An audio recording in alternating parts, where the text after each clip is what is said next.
জিজ্ঞেস করলাম ভাই কিছু মনে করবেন না, एक ना दो ना 3 दिन का एक ही जगह में बैठा और आपका नजर रसूलुल्लाह रोजा का तरफ दिया किस लिए आप नहीं मालूम हुआ, जो आप बताओ तो बहुत खुश हुआ।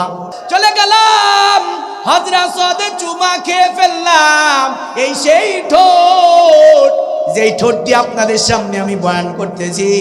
এরপরে মদিনায় চলে গেলাম, শুনেছি মদিনায় মুহাম্মদ রাসূলুল্লাহ শুয়ে আছেন, কোনোদিন তাকে দেখি নাই, শুধু ওয়াজি শুনে গেছি। এখন একটা জায়গা আছে নবীজির রওজার পাশে, যেটা বাংলাদেশে নাই, যেটা আমেরিকাতে নাই, যেটা ফ্রান্সে নাই, কানাডায় নাই, ইংল্যান্ডে নাই, ইংল্যান্ডে নাই, মালয়েশিয়া নাই, বাংলাদেশেও নাই। যেই জায়গাটা হলো রিয়াজুল জান্নাত, জান্নাতের বাগান। চিন্তা করলাম জান্নাতের বাগানে আমি ঢুকবো, এ নুসুক সিস্টেম হয়ে গেল, দরখাস্ত করলাম, হয়ে গেল। জান্নাতের বাগানে ঢোকার পর আমি 2 রাকাত সালাত পড়ে ডান দিকে তাকায় দেখি একজন দাড়ি পাকা মুরব্বী, এত বড় দাড়ি, রাসূলুল্লাহর রওজার পাশে বসে আছে। ফজরেও একই জায়গায়, খুব খেয়াল, ফজরেও একই জায়গায়, জোহরেও একই জায়গায়, মাগরিবও একই জায়গায়, ইশাও একই জায়গায়। শনিবার চলে গেল, রবিবারের দিন আমি আবার রওজায় গেলাম, দেখি ওই মুরব্বী এক জায়গায় বসে আছে, ফজরে ওখানে, জোহরে ওখানে, আসরে ওখানে, মাগরিবও এখানে।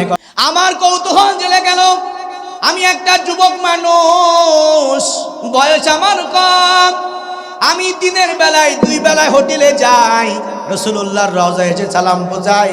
আর এই মুরব্বীটা গতকালও দেখেছি যে খুঁটিতে বসে আছে, আজকেও দেখি একই সেই খুঁটিতে বসে আছে। মনের মধ্যে কৌতূহল জাগলো, একটু যাই জিজ্ঞাসা করি এ কি নবীর কোনো আশিক, হয়তোবা নবীর কোনো আশিকই হবে। কারণ সুবহানাল্লাহ, কে যেন আমাকে ধাক্কা দেয়, যাও যাও নবীর আশিকের কাছে যাও, বাংলাদেশ থেকে নবীর আশিকের বয়ান শুনেছো, আজকে চোখ খুলে শতককে দেখো। লোকটার কাছে বসলাম, জিজ্ঞেস করলাম মা মিন আইনা বালাদিক, আপনার দেশ কোথায়? আমার দেশ হলো পাকিস্তান। কান সুবহানাল্লাহ। জিজ্ঞেস করলাম ভাই কিছু মনে করবেন না, एक ना 2 ना 3 दिन का एक ही जगह में बैठा और आपका नजर रसूलुल्लाह रोजा का तरफ दिया किस लिए आप नहीं मालूम हुआ, जो आप बताओ तो बहुत खुश हुआ। তখন ওই মুরব্বী চোখের পানি ফেলায়, আমার ডান হাতটা জড়ায় ধরে ডাক দিয়ে কয়, বহু টাকা খরচ করে আমি মক্কা মদিনায় এসেছি, আমার বয়স 70, মুহাম্মদ রাসূলুল্লাহকে দেখার বড় আশা ছিল, কিন্তু আফগানিস্তানে আমার হয় নাই, 10 বছরেও হয় নাই, 20 বছরেও হয় নাই। কথা শেষ করব, দেখব কে কত জোরে সুবহানাল্লাহ বলে এই মহিষকুণ্ডিটা কাঁপাতে পারেন। 30 বছরও নবীর দিদার পাই নাই, 30 বছরও পাই নাই, 40 বছরও পাই নাই, 50 বছরও পাই নাই, 60 বছরও পাই নাই রে ভাই। রাসূলুল্লাহ রওজায় এসেছি, রাসূলুল্লাহ রওজার দিকে তাকায় আছি, 2-3 দিন হয়ে গেছে, তার দিদার আমি পাই নাই। চিন্তা করে দেখলাম খাবো না, দাবো না, রোজা অবস্থায় থাকবো, যতক্ষণ রাসূলুল্লাহ দিদার না হবে চোখ রওজা থেকে ফিরাবো না। আরো জোরে সুবহানাল্লাহ।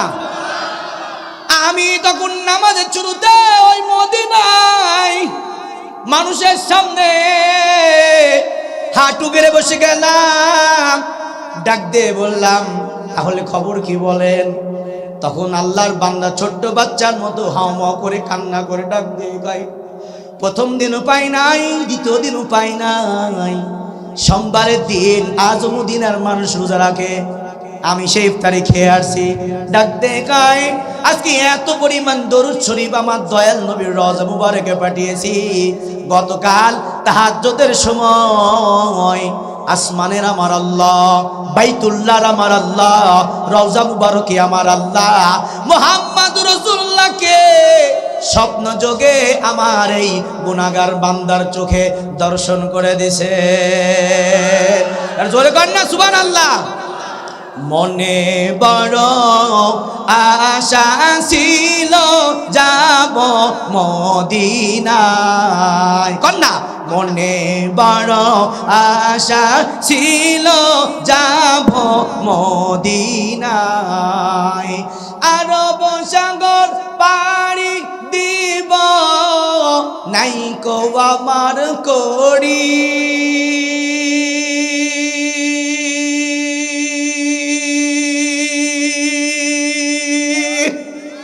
পাখি নাই তো উড়ে যাব ডানাতে ভর করি কে ভাই তুমি যাও মদিনায় আমার সালাম পৌঁছে দাও সোনার মদিনায়